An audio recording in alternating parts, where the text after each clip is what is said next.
وما كان قولهم إلا أن قالوا ربنا اغفر لنا ذنوبنا وإسرافنا في أمرنا وثبت أقدامنا وانصرنا على القوم الكافرين.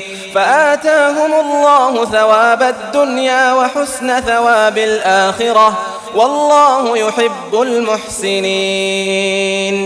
يا أيها الذين آمنوا إن تطيعوا الذين كفروا يردوكم على أعقابكم فتنقلبوا خاسرين.